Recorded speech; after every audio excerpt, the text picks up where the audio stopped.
श्लोक नंबर 45। चरणानी योग का लक्षण। 4 अनुयोगों में तीसरा नंबर का अनुयोग है चरणानी योग। चरण शब्द का सामान्य अर्थ है आचरण। आचरण को बतलाने वाले अनुयोग का नाम है चरणानी योग। आइए देखते हैं। ग्रहमेध्य नगाराणाम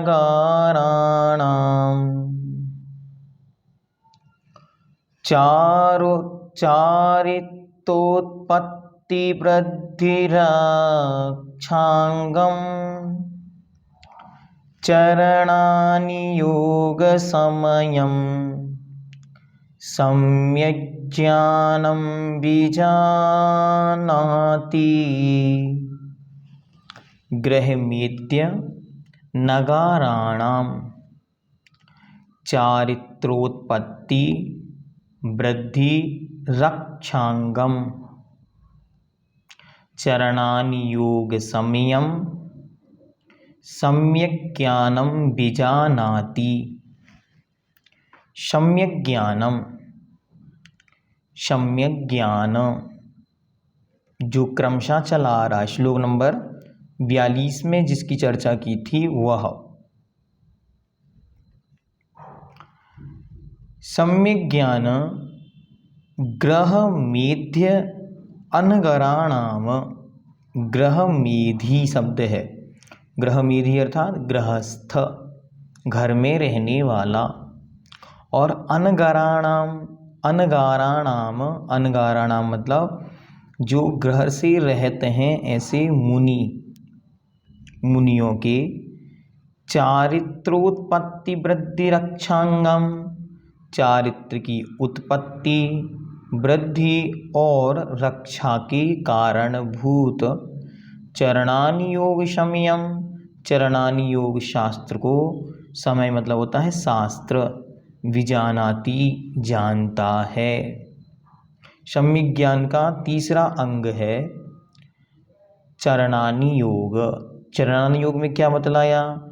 निर्ग्रंथ वीतराग परम मुद्राधारी मुनि महाराज और गृहस्थ, इनके चारित्र की उत्पत्ति, वृद्धि और रक्षा के जो जो अंग हैं, कारण हैं, उनका विस्तार सा वर्णन जिन शास्त्रों में उपलब्ध है वे चरणानि योग कहलाते हैं। गृहस्थों और गृह त्यागी मुनियों के चारित्र के उद्भव अर्थात उत्पत्ति, उसके विकास और उसकी रक्षा के अंग स्वरूप कारणभूत अथवा इन 3 अंगों को लिए हुए जो शास्त्र आत्मानुसंधान की दिशा में प्रवृत्त हैं उसे चरणानि योग कहते हैं। यह भी सम्यक् ज्ञान का एक अंग है।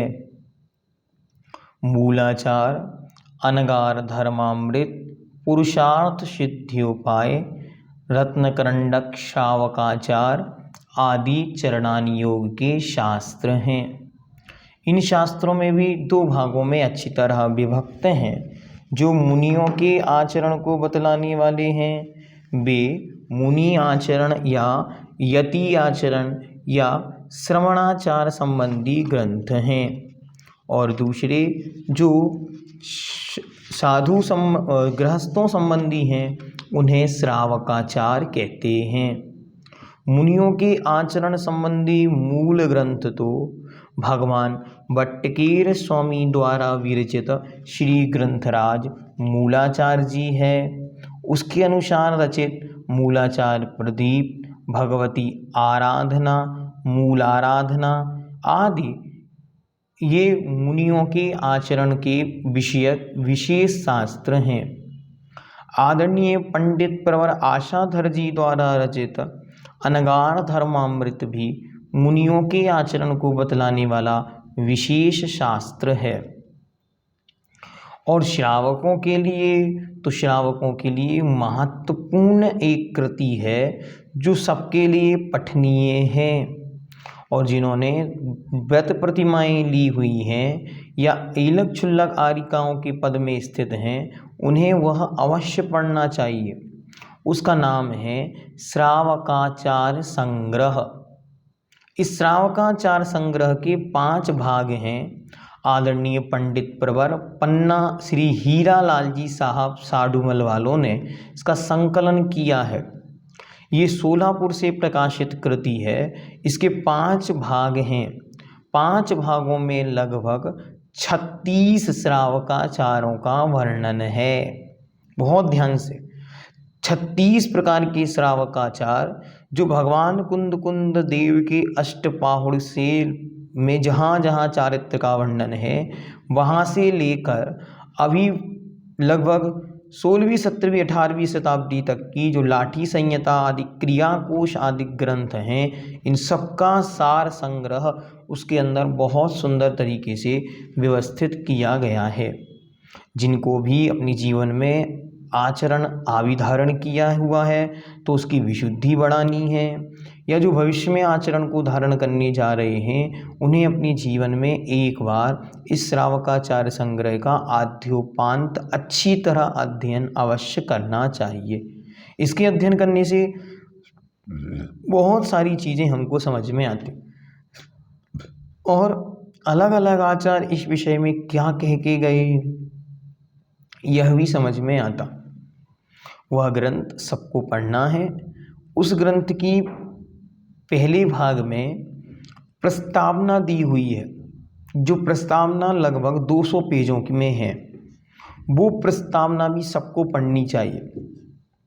उसमें पंडित जी साहब ने जैसे मानो रात्रि भोजन, तो रात्रि भोजन के विषय में इन 36 श्रावकाचारों में आचार्यों ने पंडित जियों ने क्या क्या कहा सब उसमें लिखा है। प्रसंग 12 व्रत, 12 व्रतों के विषय में किन आचार्य का क्या मंतव्य है। किन्हीं आचार्य ने शल्लेखना को व्रत में रखा, किन्हीं ने अतिथि संविभाग को रखा, किन्हीं ने भोग परिमाण को रखा, किन्हीं ने इन्हें दिव्य व्रत में रखा, किन्हीं ने इनको देश व्रत में रखा, किन्हीं ने शिक्षा व्रतों में रखा, किन्हीं ने गुण व्रतों में रखा। इस प्रकार के जो बहुत सारे अंतर समय के साथ उपस्थित हुए, उन सब का बहुत सुंदर वर्णन भी इस प्रस्तावना के अंदर किया गया। जिन जिन के जीवन में अच्छा पुण्य है, पुण्य के नियोग से उनके पास समय है, वे अवश्य ही इन ग्रंथों का पठन पाठन मनन चिंतन अवश्य करें।